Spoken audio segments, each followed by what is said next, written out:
Praise the lord.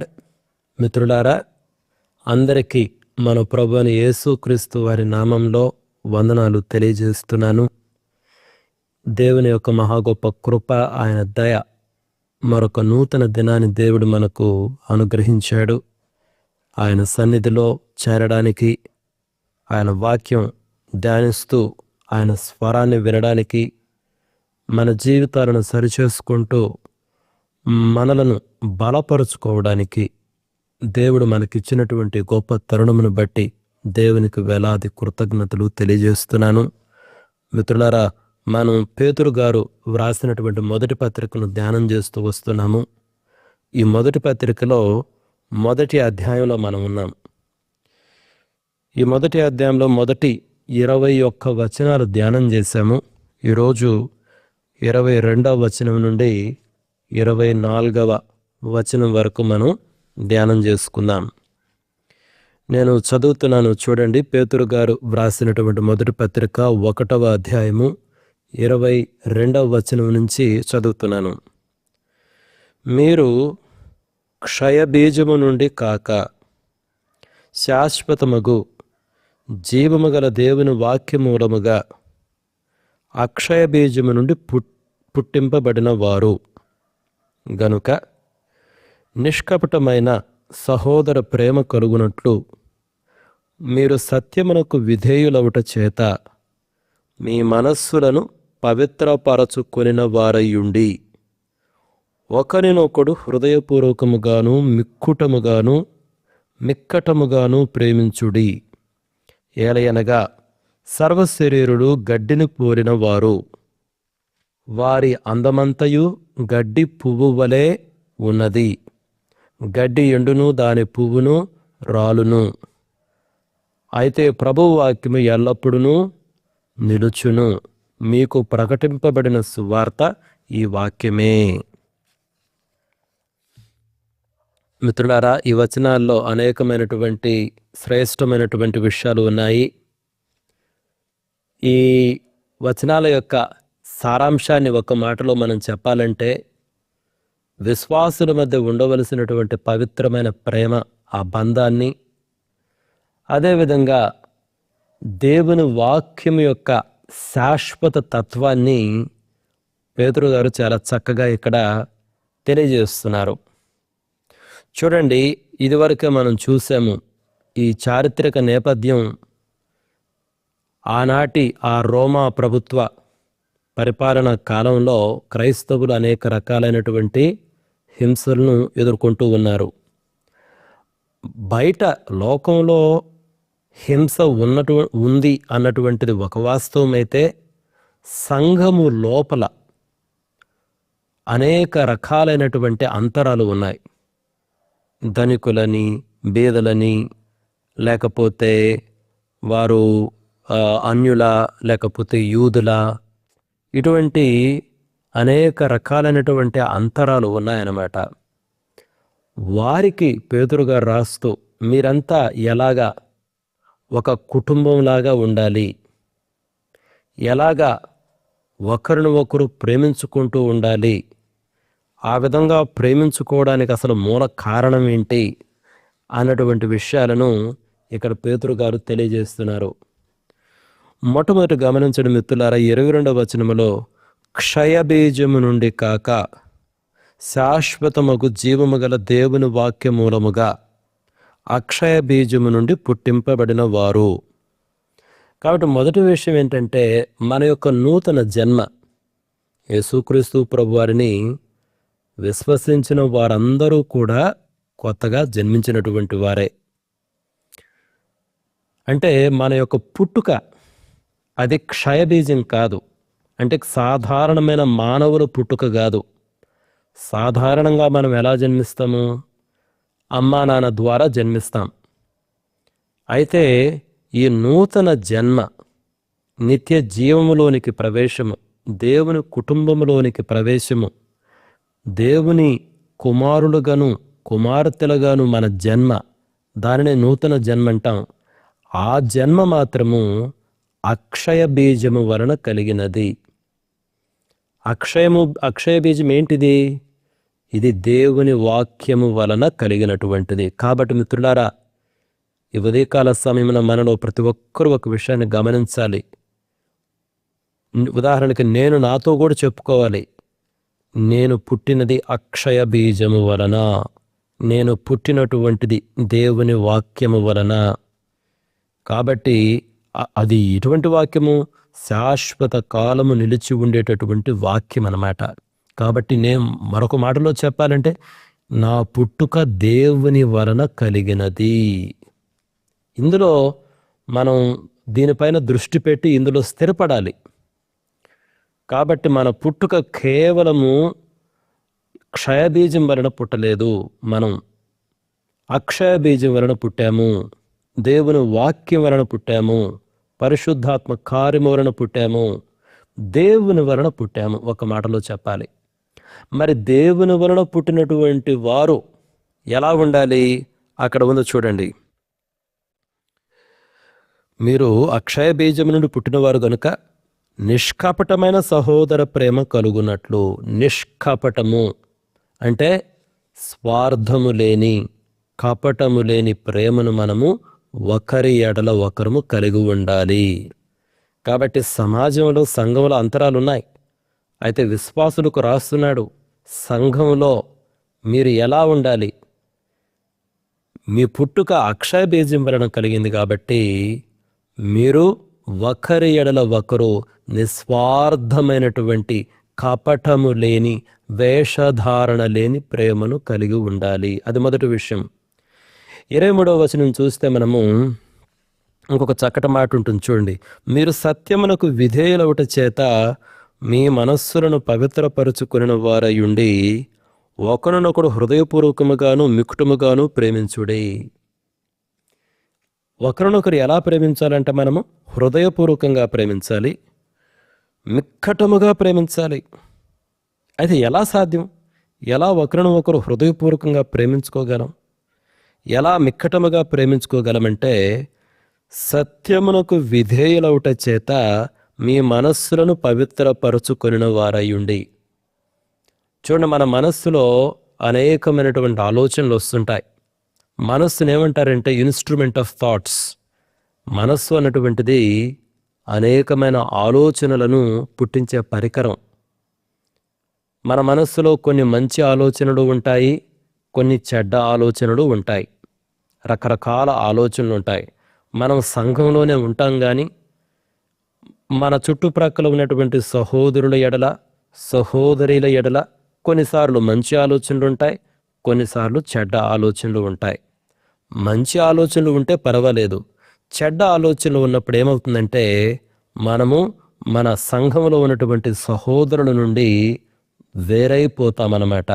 ప్రేమించవలసిన రీతిగా ప్రేమించలేము, వారిని దగ్గరకు తీసుకొనవలసిన రీతిగా మనం దగ్గరకు తీసుకోలేమన్నమాట. అందుకనే పేతురు గారు ఏమంటున్నారంటే, మీరు సత్యమునకు విధేయులవుట చేత మీ మనస్సులను పవిత్రపరచుకోగలరు.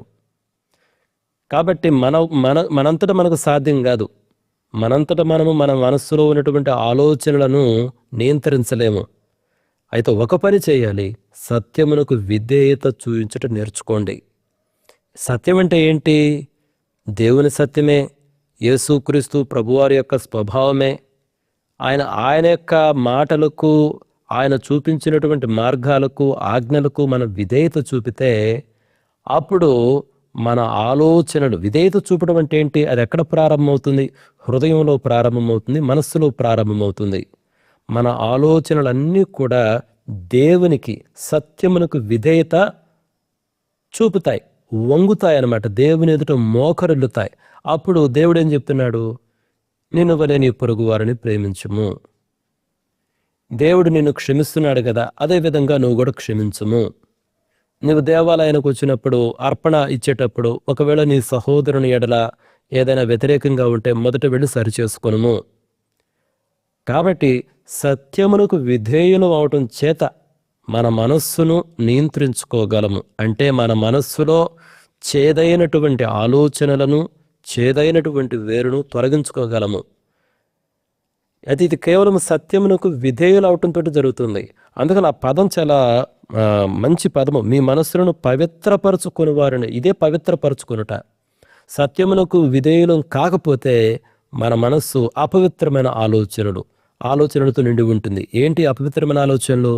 ప్రేమించవలసిన రీతిగా ప్రేమించలేము, ఆదరించవలసిన రీతిగా ఆదరించలేము, దగ్గరకు తీసుకోవలసినంత రీతిగా దగ్గరకు తీసుకోలేము, కలిసి ప్రార్థన చేయలేము, కలిసి నడవలేము, కలిసి పరిచర్యలో ఉండలేము. ఇదంతటి కారణం ఏంటంటే మనలో ఉన్నటువంటి అపవిత్రమైనటువంటి ఆలోచనలు. ఈ అపవిత్రమైన ఆలోచనల నుంచి ఎలా మనం విముక్తి పొందగలమంటే సత్యమునకు విధేయులవుట చేత. దేవుని సత్యం ఏం చెప్తుంది? ఇక నేను దానికి మారు మాట్లాడను, దేవునికి నా తల ఉంచుతాను. చూడండి, అప్పుడు మనం ఏం చేయగలమంటే హృదయపూర్వకంగా మిక్కటముగా ఒకరిని ఒకరు ప్రేమించుకోగలం. కాబట్టి సత్యమునకు విధేయులం అవ్వాలి, మన మనస్సులను పవిత్రపరచుకోవాలి. అప్పుడు హృదయపూర్వకంగా ప్రేమించగలము, మిక్కటముగా ప్రేమించగలము. మిక్కటముగా ప్రేమించడం అంటే ఏంటి?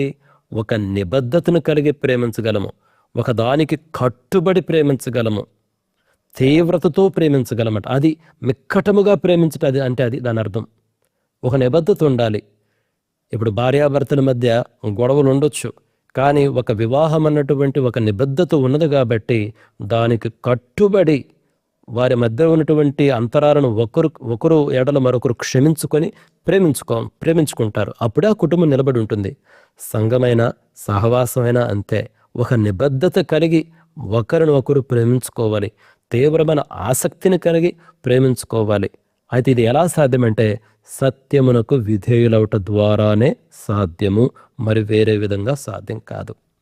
అయితే ఇక్కడ ఇదే సందర్భాన్ని ఉపయోగిస్తూ ఒక చక్కటి విషయాన్ని కూడా తెలియజేస్తున్నారు. ఇది యాక్చువల్గా యెషయా గ్రంథంలో 40వ అధ్యాయము 6-8 వచనాలు అన్నమాట. ఏంటది? సర్వశరీరుడు గడ్డిని పూరిన వారు, వారి అందమంతయు గడ్డి పువ్వులే ఉన్నది, గడ్డి ఎండును దాని పువ్వు రాలును, అయితే ప్రభు వాక్యం ఎల్లప్పుడూ నిలుచును, మీకు ప్రకటింపబడిన సువార్త ఈ వాక్యమే. అంటే ఇక్కడ ఏం చెప్తున్నాడు పేతురు గారు? సాధారణంగా మీరు గడ్డి పువ్వులను చూడండి, అవి చక్కగా అందంగా ఉంటాయి, కానీ అంతలోనే వాడిపోతాయి. అయితే ప్రభు వాక్యం మాత్రం ఎల్లప్పుడూ నిలిచి ఉంటుంది. అంటే దేని గురించి ఇక్కడ పేతురు గారు తెలియజేస్తున్నారంటే క్షయబీజమును అక్షయ బీజమును, ఈ రెండిటి మధ్య ఉన్నటువంటి వ్యత్యాసాన్ని తెలియజేస్తున్నారు. క్షయబీజము వలన మనకు కలిగినటువంటి జన్మ అది శాశ్వతమైనటువంటిది కాదు, సంతోషాన్ని ఇవ్వలేదు, ఆనందాన్ని ఇవ్వలేదు, నిత్య మహిమనివ్వలేదు, నిత్య జీవాన్ని ఇవ్వలేదు. అయితే అక్షయ బీజం వలన మనకు కలిగినటువంటి జన్మ దేవుని కుటుంబంలోనికి ప్రవేశాన్ని కలిగిస్తుంది, నిత్యమైనటువంటి స్వాస్థ్యాన్ని, నిత్యమైనటువంటి ఆనందాన్ని, నిత్య జీవంలోకి నడిపిస్తుంది. కాబట్టి మనము అక్షయ బీజం నుంచి పుట్టినటువంటి వారిని.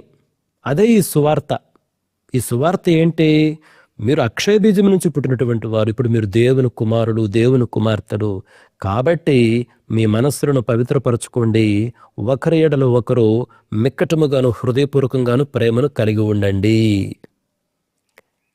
కాబట్టి ఎంత చక్కటి విలువైన విషయాలు గమనించండి. అంటే సంఘములో ఐక్యత ఎలా ఉండగలదు? మనము రకరకాల ప్రాంతాల నుంచి, రకరకాల బ్యాక్గ్రౌండ్స్ నుంచి వచ్చినటువంటి వాళ్ళము. మనందరం కలిసి ఎలా ఉండగలము, కలిసి ఎలా ప్రయాణం చేయగలము అంటే సత్యమునకు విధేయులవుట ద్వారానే. కాబట్టి ఈ విషయాలు గుర్తుపెట్టుకోండి. సత్యమునకు విధేయత చూపించడం మొట్టమొదటి విషయం. రెండవ విషయము, సత్యమునకు విధేయత చూపుట ద్వారా మన మనస్సులు పవిత్రపరచబడతాయి. అంటే అప్పుడు మన మనస్సులు, మన ఆలోచనలు బట్టి మనం పోము, దేవుని ఆలోచనలు బట్టి పోతాము. అది రెండవ విషయం. అప్పుడు మనము ఒకరిని ఒకరము హృదయపూర్వకంగా ప్రేమించుకోగలము, మిక్కటముగా ప్రేమించుకోగలము. ఈ మూడు సత్యాలను ఇక్కడ చాలా గొప్పగా తెలియజేస్తున్నాడు. మనము కొన్ని బిబ్లికల్ ఇలస్ట్రేషన్స్ను చూద్దాం మిత్రులారా. చూడండి, సమూయేలు మొదటి గ్రంథానికి రండి. సమూయేలు మొదటి గ్రంథంలో 18వ అధ్యాయం చూద్దాం. ఈ 18వ అధ్యాయంలో మొదటి 3 వచనాలు లేదా మొదటి 4 వచనాలు నేను చదువుతున్నాను. చూడండి. దావీదు సౌలుతో మాటలాడుట చాలించినప్పుడు యోనాతాను హృదయము దావీదు హృదయముతో కలిసిపోయెను. యోనాతాను దావీదును తనకు ప్రాణ స్నేహితుడిగా భావించుకొని అతని ప్రేమించెను. ఆ దినమున అతని తండ్రి ఇంటికి తిరిగి అతని వెళ్ళనీయక సౌలు అతనిని చేర్చుకొనెను. దావీదు తనకు ప్రాణ స్నేహితుడిని భావించుకొని అతనిని ప్రేమించుచు యోనాతాను అతనితో నిబంధన చేసుకొనెను. మరియు యోనాతాను తన దుప్పటిని, తన కత్తిని, తన విల్లును, నడికట్టును తీసి దావీదునకిచ్చెను. చూడండి, యోనాతాను దావీదును ఎలా ప్రేమిస్తున్నాడు. ఇక్కడ ఉపయోగించబడిన పదాలు చాలా బలమైనటువంటి పదాలు. యోనాతాను హృదయము దావీదు హృదయముతో కలిసిపోయెను. చూడండి, కలిసిపోయాను. 2, దావీదును తనకు ప్రాణ స్నేహితునిగా భావించుకొని ప్రేమించాను. ప్రాణ స్నేహితుడు, మామూలు స్నేహితుడు కాదు, తన ప్రాణమునకు సమానమైనటువంటి వాడు. ఆ తర్వాత చూడండి, అతడు ప్రాణ స్నేహితునిగా భావించుకున్నందున అతనితో నిబంధన చేసుకున్నాడు. 3వ విషయము, నిబంధన చేసుకున్నాడు. అదే ఒక నిబంధనతో ప్రేమించటం, ఒక నిబద్ధతతో ప్రేమించటం, నిబంధనను చేసుకున్నాడు. 4వ విషయం చూడండి, తన దుప్పటిని, తన కత్తిని, తన విలును, తన నడికట్టును తీసి దావీదునకు ఇచ్చాడు. మరొక మాట చెప్పాలంటే, తన ప్రాణమును తీసి, తన ప్రాణమునకు రక్షణాధారమైనటువంటి వస్తువులను తీసి దావీదు చేతిలో పెట్టాడు. అంటే నా ప్రాణము నీ చేతిలోనే ఉన్నది. చాలా ఆశ్చర్యమైనటువంటి ప్రేమ ఇది, ఆశ్చర్యమైనటువంటి స్నేహము. సంఘములో ఉన్న వారి మధ్య కూడా ఒక గమ్యాన్ని కలిగి, ఒక పనిపైన ఒక పిలుపుతో పనిచేసే వారి మధ్య కూడా ఈ రకమైనటువంటి ప్రేమ ఉండాలి. అది నిబద్ధతతోటి, నిబంధనతో కూడినటువంటి ప్రేమ. హృదయము మరొక హృదయముతో కలిసినటువంటి ప్రేమ. అందుకని నేను రీసెంట్గా రాసినటువంటి ఒక పాటలో, ఆ పాట, నింపుము దేవా నా హృదయమును, నింపుము నన్ను నీ హృదయముతో. నింపుము దేవా నా హృదయమును, నింపుము నన్ను నీ హృదయంతో నింపు. అందుకనే ఆ పాట లాస్ట్కి వచ్చేసరికి ఒక కోరస్ కూడా రాశాను. ఆ కోరస్ పదే పదే ఉంటుంది, నా హృదయమును నీ హృదయముతో, నా హృదయమును నీ హృదయముతో. ఆ 2 మాటలే పదే పదే ఉంటాయి. అంటే నీ హృదయంతో ఏకమయ్యేటువంటి ఆ స్వభావాన్ని నాకివ్వు. అందుకని ఆ పాటలో నేను రాసిందన్నీ కూడా ఆత్మఫలాలు. ఎఫెసీయులకు మనకి పౌలు గారు రాసిన పత్రికల్లో ఉంటాయి కదా ఆత్మఫలాలు. ఆ ఆత్మఫలాలు గలతీయులకు రాసిన పత్రికన అక్కడ ఆత్మఫలాలు ఉంటాయి. ఆ ఆత్మఫలాల గురించి అక్కడ రాయడం జరిగింది. కాబట్టి మన హృదయము దేవుని హృదయంతో మమేకం అవ్వాలి. ఇదే విషయాన్ని మనం రూతు గ్రంథంలో కూడా చూడొచ్చు. రండి, రూతు గ్రంథానికి రండి. రూతు గ్రంథంలో 1వ అధ్యాయం చూడండి.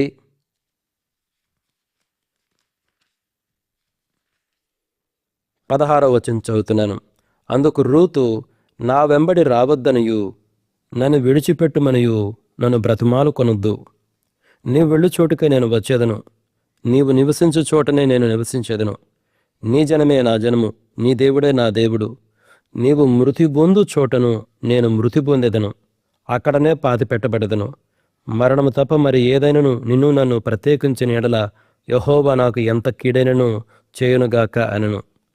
తనతో కూడా వచ్చుటకు ఆమెకు మనస్సు కుదిరనదని నయోమి తెలుసుకున్నప్పుడు అందును గురించి ఆమెతో మాటలాడుట మానను గనుక వారిద్దరూ బెత్లెహేమునకు వచ్చు వరకు ప్రయాణము చేశారు.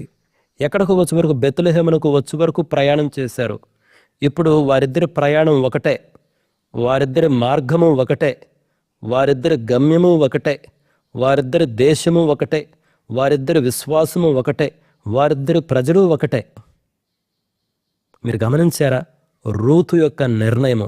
అందుకని ఆవిడకు మనస్సు కుదిరినదని ఎరిగి, ఇక నయోమి ఏం మనస్సు కుదిరింది అంటే రూతుకు దేవుడు రూతులో ఒక కార్యం చేశాడు. రూతు విధేయత చూపించింది. ఇప్పుడు అంటుంది, అత్త నీ ప్రయాణము నా ప్రయాణము ఒకటే, నీ గమ్యము నా గమ్యము ఒకటే, నీ ప్రజలు నా ప్రజలు ఒకటే, నీ దేవుడు నా దేవుడు ఒకటే. ఇది హృదయము మరొక హృదయంతో కలవడం. మిత్రులారా, పరిచర్య పేతురు గారు అదే విషయాన్ని చెప్తున్నారు. మీరు సంఘంలో మీరు అనేక రకాల అంతరాలు ఉన్నాయి మీకు. కొంతమంది ధనికులు ఉన్నారు, కొంతమంది బీదలు ఉన్నారు, కొంతమంది యూదులు ఉన్నారు, అన్యులు ఉన్నారు, గ్రీకులు ఉన్నారు, రోమీలు ఉన్నారు, రకరకాల ప్రజలు మీరు ఉన్నారు. చదువుకున్న వారు ఉన్నారు, చదువులేని వారు ఉన్నారు. అయితే ఒకరి హృదయం ఒకరితో కలవాలి. ఎప్పుడంటే సత్యమునకు విధేయులైనప్పుడే జరుగుతుంది. మీరు ఎటువంటి ఏ మూలములను పుట్టారో ఆలోచన చేయండి. లోకరీతిగా చూస్తే మీరు అనేక రీతులుగా పుట్టారు. రీతులుగా పుట్టడం అంటే క్షయబీజములను మీరు పుట్టారు. లోకరీతిగా వేరువేరు ప్రాంతాలు, వేరువేరు సమాజాలు, వేరువేరు కుటుంబాలు, వేరువేరు దేశాలు, వేరువేరు సంస్కృతులు. కానీ ఇప్పుడైతే మాత్రము అక్షయమగు దేవుని బీజము వలన, దేవుని వాక్యము వలన, దేవుని వాక్యము వలన, దేవుని పరిశుద్ధాత్మ వలన మీరు జన్మించారు. కాబట్టి ఇప్పుడు మీ పుట్టుక ఒకటే. కాబట్టి సత్యమునకు విధేయులవ్వండి. అప్పుడు మీ మనస్సులు పవిత్రమవుతాయి. అప్పుడు ఒకరినొకరు హృదయపూర్వకంగా మిక్కటముగా ప్రేమించుకొనగలరు. చూడండి, లూకాసు వార్త 10వ అధ్యాయానికి రండి. లూకాసు వార్త 10వ అధ్యాయంలో చక్కటి ఆ యొక్క మంచి సమరణ విషయం చూడండి. నేను 33వ వచనం నుంచి చదువుతున్నాను. అయితే ఇక్కడ మీరు గమనిస్తే మొదట ఒక యాజకుడు పోతున్నాడు, ఒక లేవీయుడు కూడా పోతున్నారు. వీళ్ళిద్దరూ పట్టించుకోలేదు ఆ రోడ్డు పైన పడిపోయినటువంటి వ్యక్తిని. బహుశా యాజకుడు నాకు దేవాలయంలో ప్రీచింగ్ పని ఉందని పరిగెడుతున్నాడేమో. లేవీయుడు కూడా దేవాలయంలోనే పనిచేసేవాడు, దేవాలయంలో చేయాల్సిన పనులు చాలా ఉన్నాయని పరిగెడుతున్నారేమో. అంటే ఎదుటుగా కనపడుతున్నటువంటి వ్యక్తినేదో పట్టించుకోలేదు, కానీ ఒకరేమో బహుశా యాజకుడు అంటే వాళ్లే కదా, దేవాలయం పని కోసం పరిగెడుతున్నారేమో. చాలాసార్లు మనం ఇట్లనే ఉంటాం, మనము ప్రీచింగ్లో బిజీగా ఉంటాం, కానీ చుట్టుప్రక్కల ఉన్నటువంటి సహోదరుల యొక్క అవసరతలు మాత్రం మనకు చాలా తక్కువగా కనిపిస్తాయి. అది నిజమైనటువంటి భక్తి కాదు అని యేసుక్రీస్తు ప్రభువారు ఇక్కడ తెలియజేస్తున్నాడు. అయితే సమరయుడు చూడండి ఎంత ఆశ్చర్యమో. అతనిని చూచి 34వ వచనము, అతని మీద జాలిపడి చూశాడు, జాలిపడ్డాడు, దగ్గరకు పోయాడు. మీరు గమనించండి, చూశాడు, జాలిపడ్డాడు, దగ్గరకు పోయాడు. వెంటనే ఏం చేశాడు, తన దగ్గర ఉన్నటువంటి ఆ నూనెను ద్రాక్షారసమును పోసి అతను గాయమును కట్టాడు. తర్వాత తన వాహనం మీద ఎక్కించుకొని పూటకూడ వాని ఇంటికి తీసుకొని పోయాడు. అక్కడ పరామర్శించాడు. మరునాడతుడు 2 దేనారములు తీసి మరునాడతుడు అంటే అర్థం ఏంటి, ఆ రోజంతా ఉన్నాడు అక్కడ, ఆ రాత్రి బస చేసి అక్కడే ఉన్నాడు. మరునాడు తెల్లవారి దినాన, అంటే తెలియనటువంటి ఒక వ్యక్తి కొరకు చూడండి. సమరయునికి పని లేదా, సమరయునికి ఇల్లు లేదా, అతనికి ఒక ఊరు లేదా, అతను కూడా టైం బౌండెడ్ వర్క్స్ లేవా? ఉన్నాయి. అతను కూడా టైం బౌండెడ్ వర్క్స్ ఉన్నాయి. అతనికి కుటుంబం ఉంది, భార్య పిల్లలు ఉంటారు, వెళ్ళి చూసుకోరు. కానీ దారిలో పడినటువంటి ఒక వ్యక్తిని చూశాడు. ఎంత చక్కగా వ్రాయబడిందో. అతను చూశాడు, జాలిపడ్డాడు, దగ్గరకు పోయాడు, నూనె ద్రాక్షారసం తీసుకున్నాడు, గాయాలు కట్టాడు, వాహనం మీద ఎక్కించుకున్నాడు, పుటుకోలు వాని ఇంటికి తీసుకుపోయాడు, పరామర్శించాడు. మరునాడతడు ఆ రోజంతా ఉన్నాడు. 2 దేనారాలు ఇచ్చి ఆ పూటోళ్ళు కనిపించి, ఇతను పరామర్శించుము, నీవింకేమైనా నువ్వు ఖర్చు చేసినాడు, నేను మరలా వచ్చినప్పుడు నేను మరలా వస్తానన్నాడు. నీకు అప్పు తీరుస్తాను. నువ్వు అతనికి ఖర్చు, అతనికి ఇప్పుడు ఖర్చు చేయడమే కాదు, నువ్వు ఇంకా ఖర్చు పెట్టి అతనికి ఆ ఖర్చు నేనిస్తాను అన్నాడు. ఇది నిజమైనటువంటి భక్తి అని యేసుక్రీస్తు ప్రభువారు తెలియజేశాడు. ఇతను నిజమైనటువంటి పొరుగువాడు. కాబట్టి సంఘంలో మనము ఒకరికి ఒకరము నిజమైన పొరుగువారుగా ఉండాలి. మిత్రులారా, మనం ఆలోచన చేయాలి. రోజు ఉదయం లేసి వాక్యం చదువుతున్నాం, మనం ఆలోచన, ఇది ఈ క్వాలిటీ నాలో ఉన్నదని ఎవరికి వారు మనం విమర్శించుకోవాలి. నేను ఈ రకంగా కేవలము దేవుని వాక్యము ప్రీచింగ్లోనే బిజీగా ఉన్నానా, నా చుట్టుప్రక్కల ఉన్నటువంటి వారిని ప్రేమించవలసిన రీతిగా నేను ప్రేమిస్తున్నానా అని నేను ఆలోచన చేసుకోవాలి. పౌలు గారు తిమోతికి రాస్తూ ఏమంటారో చూడండి ఒకసారి. పౌలు గారు తిమోతికి రాసినటువంటి ఆ 2వ పత్రిక రండి. ఆ 2వ పత్రికలో మొదటి అధ్యాయంలో 3-5 వచనాలు కలిసి ఉన్నాయి. కొన్ని మాటలు నేను చదువుతాను. పౌలు గారు తిమోతికి రాసినటువంటి 2వ పత్రిక మొదటి అధ్యాయము. నా ప్రార్థనల యందు ఎడతెగక నిన్ను జ్ఞాపకము చేసుకొనుచు నీ కన్నీళ్లను తలచుకొని నాకు సంపూర్ణ ఆనందము కలుగుటకై నిన్ను చూడవలనని రేయింబగులు ఆపేక్షించుచు నీ యందున నిష్కపటమైన విశ్వాసమును జ్ఞాపకము చేసుకొని నా పితురాచార ప్రకారము నిర్మలమైన మనస్సాక్షితో నేను సేవించుచున్న దేవుని ఎడల కృతజ్ఞుడనై ఉన్నాను. చూడండి, నా ప్రార్థనల యందు ఎడతెగక నిన్ను జ్ఞాపకము చేసుకొనొచ్చు. పౌలు గారు తిమోతిని ఎడతెగక జ్ఞాపకం చేసుకుంటున్నాడు. ఇప్పుడు నేనే ఉన్నాను. ఎందుకు పౌలు గారు తిమోతిని జ్ఞాపకం చేసుకుంటున్నారు? పౌలు గారు తిమోతిని ట్రైన్ చేస్తున్నాడు. ఇప్పుడు నేను కూడా నా దగ్గర తర్ఫీదు పొందుతున్నటువంటి వారిని ఎడతెగక ప్రార్థనలో జ్ఞాపకం చేసుకోవాలి. ప్రార్థననే కాదు, ఈ మనిషి పలానా చోటున్నాడు, ఏం చేస్తుంటాడు, దేవునిలో స్థిరంగా ఉన్నాడా లేదా, ఇతను స్థిరపరచాలి. కేవలం నేను బోధించి వదిలేస్తే ఉపయోగం ఏంటి మిత్రులారా? ఉపయోగం లేనేలేదు కదా. పౌలు గారు తిమోతి ఎడల ఏ విధంగా ప్రేమను చూపుతున్నాడో మనం కూడా ప్రత్యేకంగా బోధకులము, తర్ఫీదు ఇచ్చేవారిని ఎడతెగక జ్ఞాపకం చేసుకోవాలి. వారి నిమిత్తం ప్రార్థన చేయాలి. అందుకు బద్దులమై ఉన్నాము. ఆ తర్వాత చూడండి, నీ కన్నీళ్లను తలుచుకొని, తిమోతి కన్నీళ్లు గార్చాడంట. మరి ఎందుకు, ఏ విషయమో మనకు తెలీదు. మరి సేవ విషయమా తెలీదు, మనకు పౌలు గారి విషయమా తెలీదు. పౌలు గారిని అంతగా ప్రేమించాడు, అది వాస్తవము. కానీ తిమోతి యొక్క కన్నీళ్లను జ్ఞాపకం చేసుకుంటున్నాడు. నాకు సంపూర్ణ ఆనందము కలుగుటకై నిన్ను చూడవలని రేయింబగులు ఆపేక్షించు. పౌలు గారు చూడండి, నిన్ను చూడాలని రేయింబగులు ఆపేక్షిస్తున్నాను. అక్కడేమో ఎడతెగక జ్ఞాపకం చేసుకుంటున్నాను. ఎడతెగక జ్ఞాపకం చేసుకునే వాళ్ళకి చూడాలన్న ఆశ తప్పకుండా ఉంటుంది. మిత్రులారా, నిన్ను చూడాలని రేయింబగులు నేను ఆపేక్షిస్తున్నాను. ఇప్పుడు నేనే ఉన్నాను, నా దగ్గర వాక్యం నేర్చుకునే వారిని చూడాలి అనేటువంటి ఆపేక్ష నాకు ఉండాలి. అంతేగాని వీళ్ళ ముఖం ఎందుకు చూడటంలే, వీళ్ళకు దూరంగా ఉంటే మంచిది అనుకుంటే నేనేం బోధకుడిని? పౌలు గారు చేసిన దానికి ఎగ్జాక్ట్గా వ్యతిరేకం చేస్తున్నటువంటి వ్యక్తినే కదా నేను. మిత్రులారా, నాలాంటి బోధకులు బోధిస్తుంటానమే కానీ ఆ బోధలు కనీసం మన శరీరం ఎంత మందం ఉంటుంది, 1 ఇంచు మందం ఉంటుందా? కనీసం అంత కూడా దూరదు వాక్యం నాలోకి. కాబట్టి మిత్రుల, నన్ను పరీక్షించుకోవాలి. నేను చూడాలన్న ఆపేక్ష కలిగి ఉన్నానా? ఎడతెగగా నా దగ్గర నేర్చుకునే వారి కొరకు నేను ప్రార్థన చేస్తున్నాను, నేను ఆలోచన చేసుకోవాలి. ఆ తర్వాత నీ యందున నిష్కపటమైన విశ్వాసమును జ్ఞాపకము చేసుకొని, నా పితరాచార ప్రకారము నిర్మలమైన మనస్సాక్షితో, ఈ మాట గమనించారా? నిర్మలమైన మనస్సాక్షి, ఇదే కదా పేతురు గారు చెప్తుంది. సత్యమునకు విధేయులై మీ మనస్సులను పవిత్రం చేసుకోండి. అదే నిర్మలమైన మనస్సాక్షి. సత్యమునకు విధేయత కలిగినటువంటి మనస్సు, అదే నిర్మలమైన మనస్సాక్షి.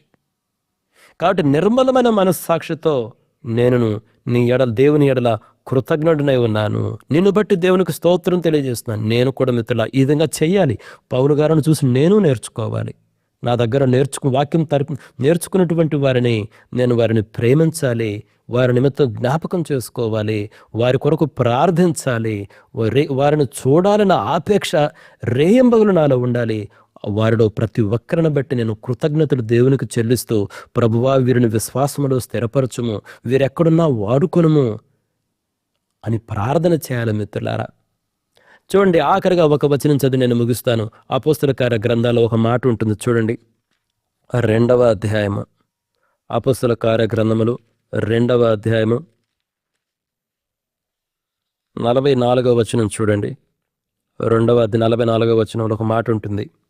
విశ్వసించిన వారందరూ ఏకముగా కూడి తమకు కలిగినంతయు సమిష్టిగా ఉంచుకున్నారు. ఇక్కడ చూసారా, ఏకముగా కూడి కలిగినదంతయు సమిష్టిగా ఉంచుకున్నారు. అంటే ఒక ఐక్యత అన్నటువంటిది వారిలో మనం చూస్తున్నాం.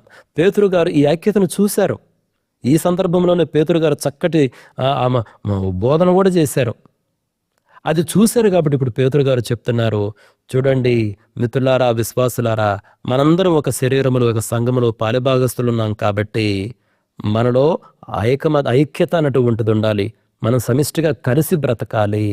ఎందుకంటే మన ప్రయాణం ఒకటే, మన మార్గం ఒకటే, మన గమ్యం ఒకటే. మనము ఒకే ఇంటికి చెందినటువంటి వారిని. మనం జన్మించింది క్షయమైన బీజంతో కాదు, అక్షయమైన బీజంతో. క్షయమైన బీజంతో దాన్ని బట్టే బ్రతికే వాళ్ళు వాడిపోతారు. మనము వాడిపోనటువంటి వారిని ఇంకా. ఎందుకంటే మన పుట్టుక అక్షయ బీజం వలన కలిగింది మిత్రులారా. కాబట్టి సత్యమునకు విధేయులమవుదాము, మన మనస్సులను పవిత్రపరుచుకుందాము, హృదయపూర్వకముగా ఒకరిని ఒకరము మిక్కటముగా ప్రేమిద్దాము.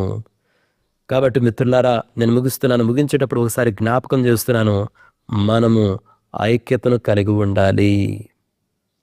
నేను మరొకసారి ఈ వాక్యాన్ని ముగిస్తూ జ్ఞాపకం చేస్తున్నాను, ఇక్కడ ఉన్నటువంటి ప్రతి ఒక్కరూ కూడా సేవకులుగాను, సేవకురాండ్రుగాను, మిషనరీలుగాను పిలువబడినటువంటి వారు.